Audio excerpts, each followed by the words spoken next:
It's my pleasure to introduce Dr. Sarah Zeff Geber. Sarah is the founder and president of Life Encore and is recognized as an expert in life planning for retirement and beyond. After a career in leadership development, Sarah shifted her focus to retirement and aging. She now focuses on raising awareness about the group she calls solo agers. This group includes anyone who, for any reason, has no family to support them as they age. She has recently written a book on solo aging, and that will be available in mid-April. And she also participated in writing 2 other books on aging and retirement. One is called Live Smart After 50, and the other is Not Your Mother's Retirement.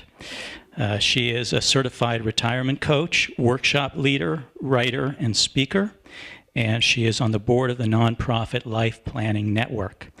I think you will find Sarah has some very rich ideas to offer to those of us who are helping others navigate the waters of aging, and we may be doing so ourselves as well. So please help me in welcoming Dr. Sarah Zeff Geber. Well, I want to tell you a little bit more about how I got into all of this. I actually started out to be one of you.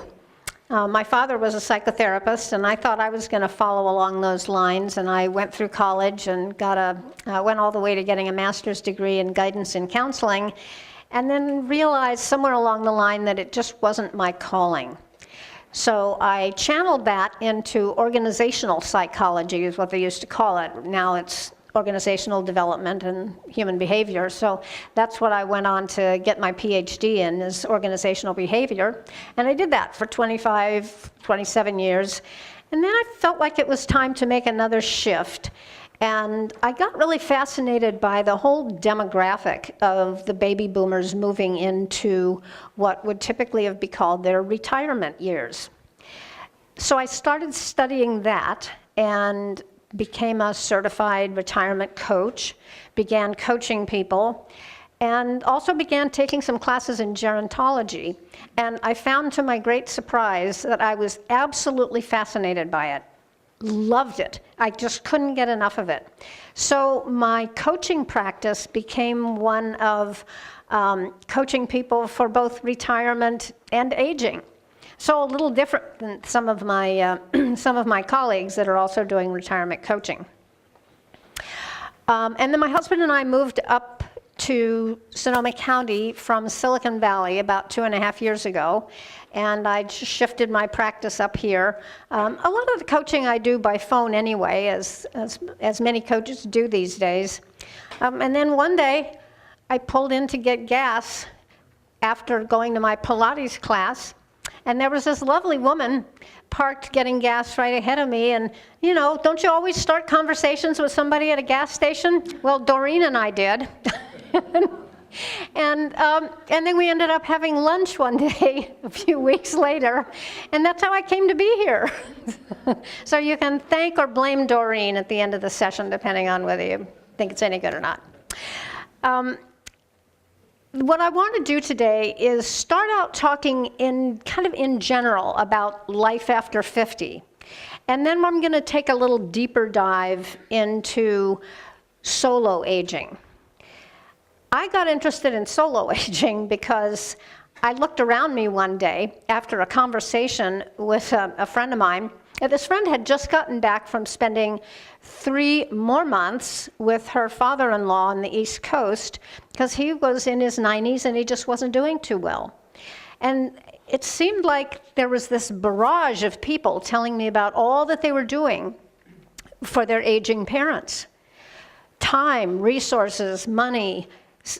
I know one fellow that gave up a job and went to live with his father for the last 2 years of his life in Oklahoma.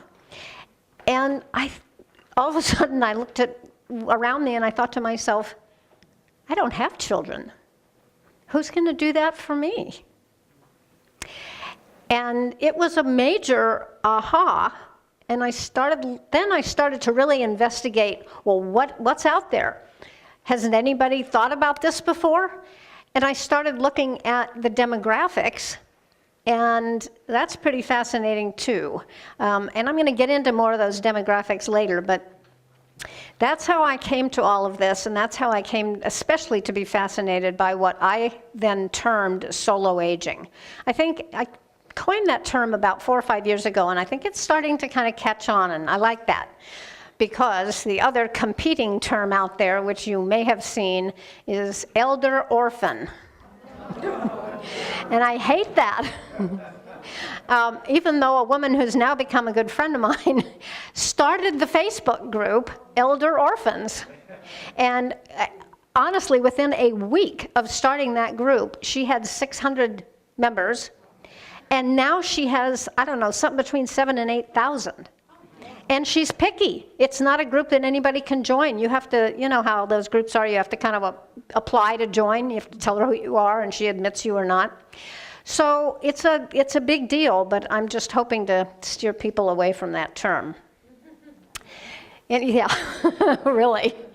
Anyway, preparing for later life stages takes a number of different paths. And in addition to the retirement coaching, which is, to me, that's kind of the fun stuff. You know, we talk about what are all the things you might do with your time, what are you interested in, what kind of place do you want to live, who do you want to hang around with? Those are the fun topics. But in my coaching, when I build up the trust with my client, between my client and myself, I start in on some of the tougher topics. Because in my mind, if you are retirement age, and to me that's usually somewhere in your 60s, if you're at that age, you're also right at the threshold of looking at aging. And like it or not, it's going to happen to all of us. And we need to be prepared for it in a lot of ways. So that retirement transition is only one piece of the puzzle. And so we talk a lot about estate planning. We talk a lot about finances. We talk a lot about preparing for long-term care. And we even get into talking about final wishes and final arrangements. So I find that it desensitizes people as we go on. And you get used to that. Anybody here ever participated in a death cafe? Cool. I go as often as I can. There's a wonderful woman by the name of, it's just escaped me. Anyway, she does death cafes in Sebastopol and Santa Rosa. And I can't, well, anyway, I will think of it sometime today. It's been in the Press Democrat recently, all that she is doing. Some of you may have. Jerry? No, not Jerry. Anyway, she does them at Fountain Grove Lodge once a month on a Saturday afternoon. So it's a wonderful way to go and talk about death. And it's the kind of thing that actually will desensitize you the more you talk about it. It's part of life. We all have to face it, right? So it's one more piece of it, is talking about the end game. Now, why all the hoopla today? Why wasn't there hoopla 30 years ago, 40 years ago about what to do in retirement? Well, we didn't have much of a retirement 30 or 40 years ago. Yes, some of your grandparents may have lived into their 80s or 90s, but that was the exception, not the rule. Today, people who reach middle age, and to me, 55 is like middle age. I kind of still think of myself as middle age, and I'm way beyond that. You have a life expectancy of 20 to 30 years. If you get to 65, and you're a woman, you can expect to live another 20 plus years. No promises, not everybody does, but that's way beyond what it used to be. Generally speaking, in the past, people used to live to about 65, and of course then it was mostly the men that retired. The women were done with child-raising days. But there was a shift at that point. The man retired at 65 and maybe played some golf, maybe played some poker, But he couldn't expect to live more than another 3, 4, 5 years. Most people died before they were 70. Now, and women lived a little longer. So there wasn't much of an elderhood for people to worry about. Today, we are living well into our 80s, 90s, and just saw an obituary for a woman who lived to 110 around here recently. So it's not that uncommon anymore. Who remembers, like I do, when on Paul Harvey's radio show, he used to announce across the country the people who had reached 100. Do you remember that? Anybody else remember that? Yeah. If Paul Harvey was alive and doing that today, he couldn't possibly do it because there'd be thousands. It's amazing how many people are reaching 100.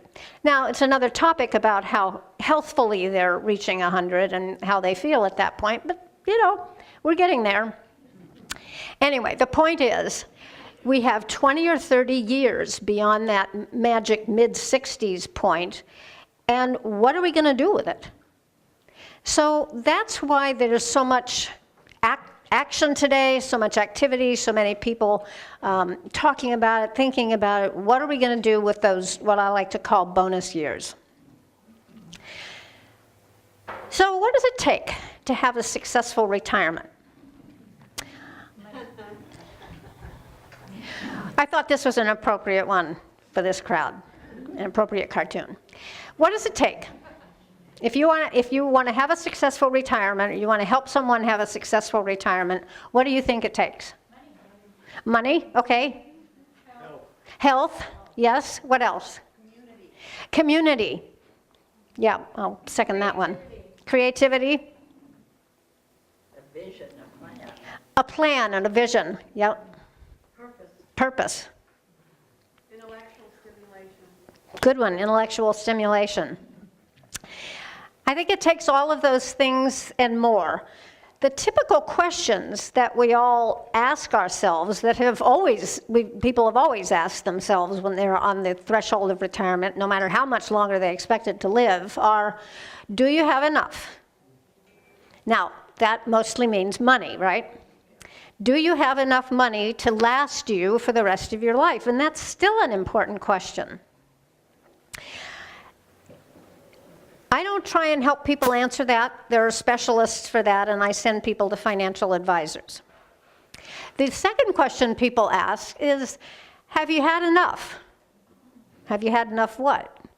Well, usually means, have you had enough of your boss? Have you had enough of that job? Have you had enough of where you're living?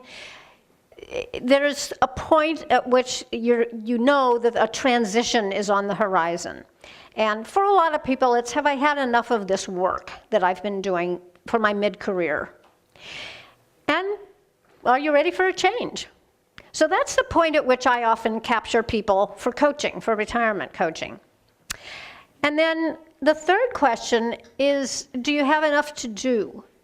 And that ties in also to the second question. But if you have enough money and you're ready to make a change, then it's in the planning. What are you going to do with your life?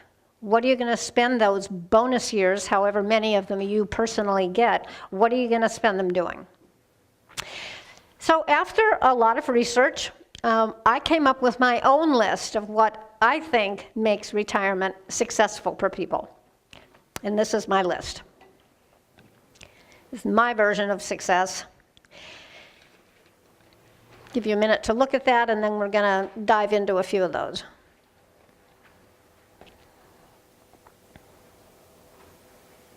Would you just maybe read them out loud to us so Sure. that they're captured on the video? Sure. Positive attitude toward aging, a commitment to health and physical well-being, self-awareness and identity reorientation, financial well-being, life satisfaction through purpose, meaning, and fun, adaptability, relationships, and spirituality, or a connection to something beyond yourself. Now, in this presentation, I'm not going to dive too far into many of those, but I do want to touch on a few of them because they're critical for everyone, and some of them are super critical for solo agers. So first on the chart, the positive attitude. It's the difference today between the kind of the new retirement horizon, the one we've been alluding to, talking about, and what used to be thought of as a retirement lifestyle. How much of the old one are you still seeing? Any? Do you? Okay, what form does it take? Give me an example. Bridge, people playing bridge.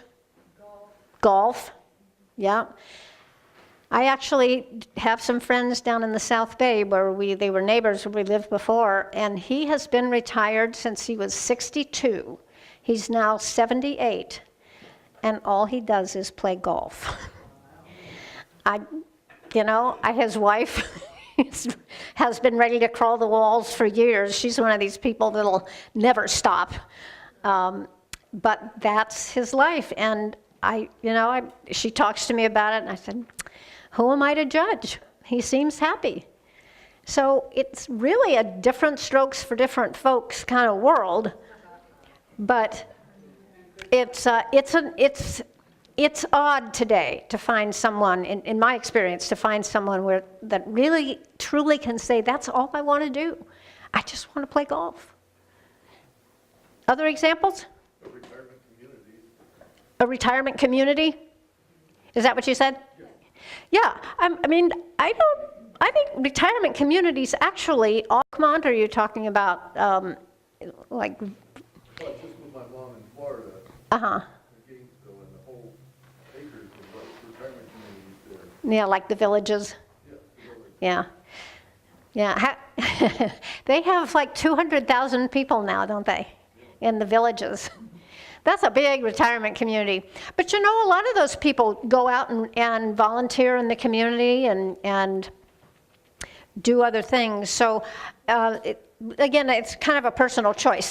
Many people are still still choosing to live in retirement age-restricted communities. I mean, look at Oakmont. A lot of people in Oakmont, most of the people in Oakmont are still quite active. There's a lot of people from Oakmont on some of the indivisible committees and the civic things that are going on because they have the time. So anyway, we are still seeing a little of the old model, but more and more we're seeing a new model, and the new retirement it's just the new retirement landscape is so varied, and there's so many things we can do. So a lot of my retirement coaching practice revolves around looking at those things, kind of making some choices about what looks attractive to you at this point in your life. And for a lot of people, it's revisiting some interests that they had back when they were kids.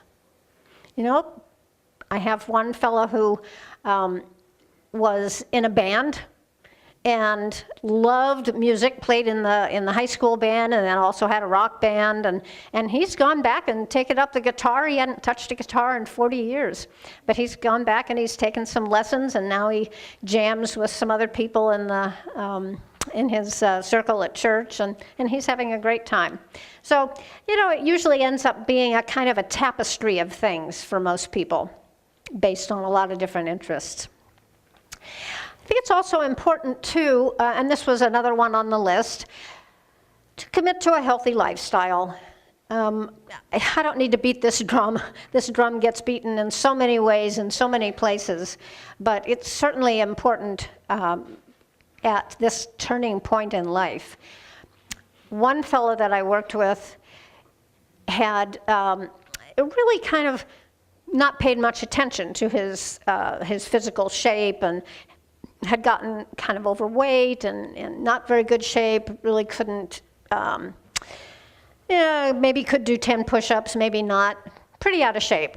And one day he had really had enough of his job. His wife was still quite happy at hers, and they were in a position where she could support them, so he decided to retire. And he went to the doctor to get a physical, and the doctor said, you know, you're not in good shape. I'm going to need to put you on some blood pressure medicine and some statins. So he went on the medication, and of course sometimes those aren't too kind to the body in other ways, and he decided that he wasn't going to just take it. He was going to try and do something. So he got a gym membership, started working out with a trainer, dropped about 40 pounds. Also found a group of people to socialize with at the health club. So that was it was a double benefit. Next time he went back to his doctor, about 8 or 10 months later, the doctor said, whoa, it's like I'm looking at a different person. You can stop the blood pressure medicine, and I'm even going to, you know, your cholesterol's even gone down, so you might be able to get off the statins soon if you keep it up. So, I mean, there's just so many success stories of people who have really turned around their physical condition after they retired.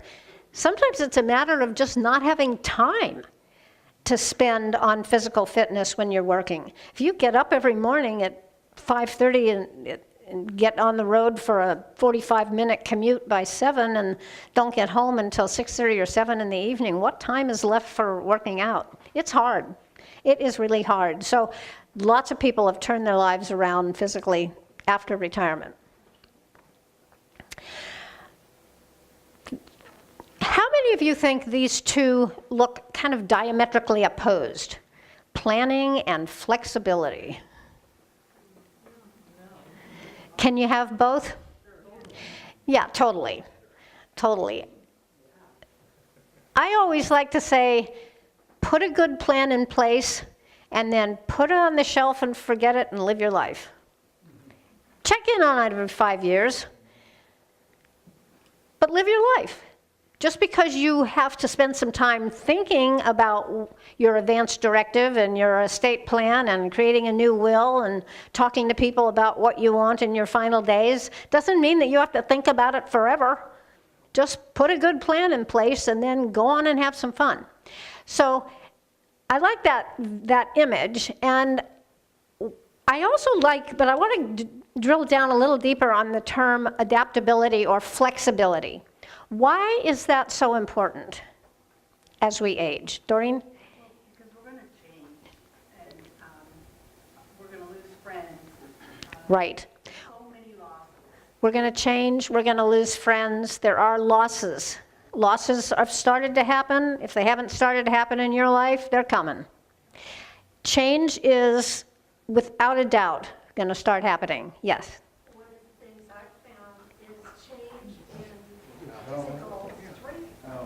You know, things I can do. Say that again into the microphone. Yeah, one of the big changes I've found is loss of what I could do. You know, I still think I could do things I could do 20 years ago, and I can't. Yeah, loss of strength, Yeah. loss of flexibility, yep. Yeah, so being flexible is a key ingredient to having a successful retirement stage. And when I say retirement, I mean this stage of our lives, this stage of our life from 60-something to whatever, or 50-something to whenever you decide to make that transition. And it's not all about leaving work. Many of you, most of you in here are still working full-time.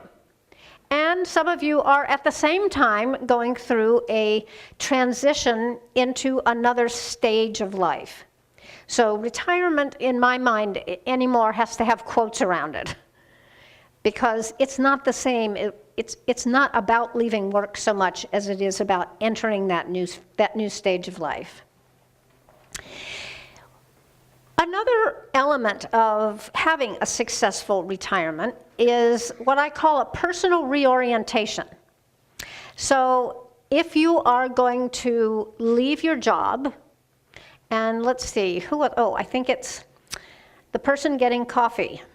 Didn't you say you had just decided to retire? Yes. Yeah. So the next time somebody asks you, what do you do? What are you going to say? Yeah, I was a psychotherapist. I recently closed my practice. Now I'm playing lots of music. Okay.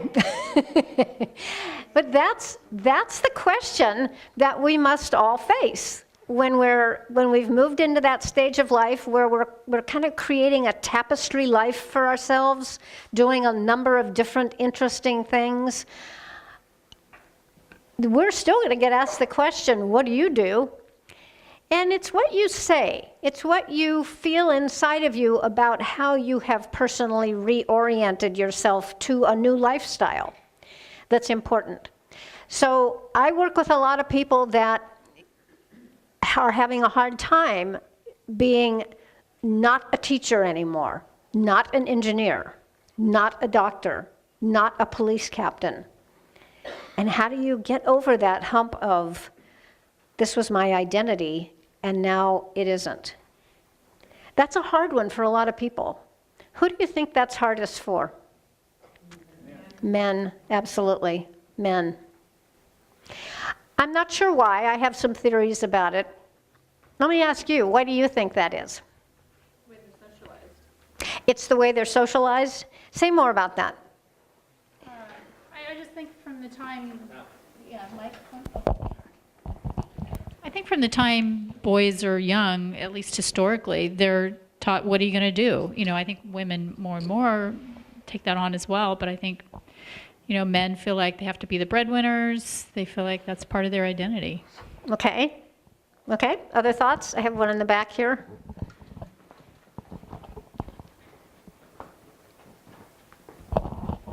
I think also that typically, especially in the past, women were the emotional connectors and the social connectors.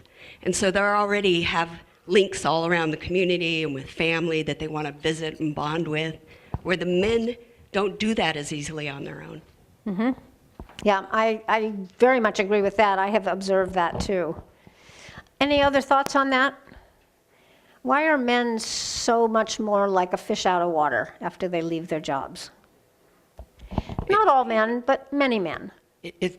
I think often it's really our identity. What we do is our identity. Yeah. Like you said, engineers, whatever.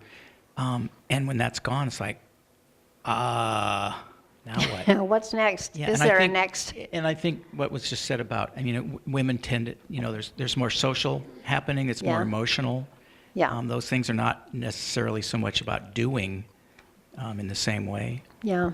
Sometimes it's about child raising, but I don't have kids, and I have I know I have a more varied life than my husband does, for just the reasons that that you mentioned. I have always been the social connector. Most women I know are the social connectors. Yes. This goes along with the same thing about social connection. Often, hold on a minute. You get to be part of the show. This expands the idea of the social connections. Often women have volunteer positions, and as they age, that can shift in to help them deal with being less able to be there, whereas a man, if they leave work, it's often just over. Yeah. Yeah, I've heard men describe leaving their job as falling off a cliff. They leave work, on a Friday after their retirement party, and they get up on Monday morning and go, oh shit, what now? And they didn't think about it ahead of time. Somehow it was all supposed to just fall into place, but it doesn't, does it? It really takes planning for both men and women, but surely for men as well. Do we have another person that wants to talk? Yes, to follow up on Deborah's comment, my experience is that many men, not all of course, but many men are less likely to be joiners than women. Yeah, less likely to be joiners. I've seen that as well. Another comment. I've talked with a lot of men in my clientele that women have gotten, I know you said you're not a parent, but gotten the sense of their value being a mother. But for men, they tell me that they had their value in the work they did. So a sense of self-esteem and value. Mm-hmm. Yeah. Yeah, for all of those reasons. And I think we have one more comment in the back. I think also even earlier in people's 20s and 30s and 40s, when in a retreat or a spirituality workshop, when you're asked, tell the group who you are without saying what you do. And that was for me very difficult, you know. So men, women, I don't know, but I think that's a question that oftentimes is difficult throughout the years and need to come to that. Yeah. I like this particular graphic for exactly that reason. It's kind of a process of going from being a human doing to a human being. And that's a hard one to bridge for a lot of people. So this self-awareness and personal reorientation is almost like going back to career counseling. I mean, that's what it reminds me of when I'm working with people and doing that part of it in retirement coaching. I'm asking them a lot of questions about what turns them on, what turns them off, what do they enjoy, when are they in their flow, when are they not. So many of these open-ended questions I've seen help people get to that personal reorientation that they're trying to grasp. Beyond that, there is the whole issue of financial well-being. I found a couple of fascinating books that help me understand why people are so weird about money. And I think it's because I see them as weird, because they don't see money the same way I see money. But I read Your Money and Your Brain by Jason Zweig. Anybody else read that? That's a great one. And also Psychology of Money, Argyle and Furnham. Two great books for helping to understand what it is about money that makes people just spin out of orbit. I have had coachees who had $50,000 saved up, and they were in their late 60s and thought they were fine. And I had a coachee that had $8 million in the bank and was scared to death that he was going to be out on the streets. This is up here, folks. There's not an actual threshold for any of this. I mean, the financial advisors will plug your numbers into an algorithm and tell you, based on your current outflow and income, whether you're going to be okay for another 30 years. They can do that, and I encourage people to go to a financial advisor. But the financial advisor can't do anything about what's going on in that brain with regard to money. And if you have clients right now that you're dealing with that are in conflict with themselves or with their spouse about that, these two books are very insightful. I found them really helpful. I find that a lot of people come back to the religion of their youth, or they find a new spiritual home, and it becomes more important as they get older. So it's just something to recognize and to maybe take a look inside for yourself and say, how important is this to me? Some of you I know, without asking, are well connected with your church or synagogue or mosque or wherever you go. I know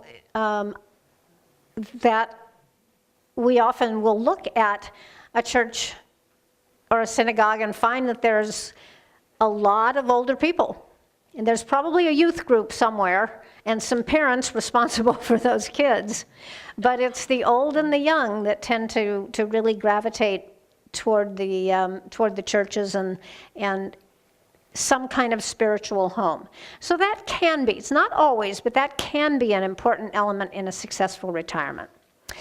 Now I saved the best one for last because this is the one that I'm going to really launch off on to talk about solo aging. In my mind and in the mind of many people that are specializing in aging, in the aging process, this is the most important component. And I know it hasn't escaped any of you that there's been a huge amount in the news recently about isolation and loneliness, and how in Great Britain they just, or maybe it was just England, they just appointed a minister of loneliness. It's, I'm not sure, I haven't read enough to know exactly what that person's going to do, but evidently they consider it quite an epidemic in that country. They're somehow tying it to Brexit, and I don't know. But it is a problem. It's a problem when people get older and they have nobody in their life to relate to. So it's important not to get to that point, to make sure that you have the social support system in your life, that your clients have the social support system in their life that they need. Anybody hear Terry Gross's interview on NPR with a fellow by the name of John Leland? He's a journalist who had just spent a year of his life kind of living with the oldest old, 85 and up. And he spent that year interviewing him. Do you hear that? I found it fascinating. I didn't get to listen to the whole interview, but I listened to a lot of it. And he subsequently wrote a book which really, even just the title of the book is pretty much the upshot of what he heard from these seniors. And his book is called Happiness is a Choice You Make. And I don't know about you, but I so believe that's true. And I think that we have to start making that choice early on if we're going to have the connections we need later in life. All right, time to stop with looking at me talking and you just sitting there for a while. What I'd like you to do is find a small group of 3 to 5 of you and just arrange your chairs. Maybe it's at your table, or maybe you just turn chairs in some circle.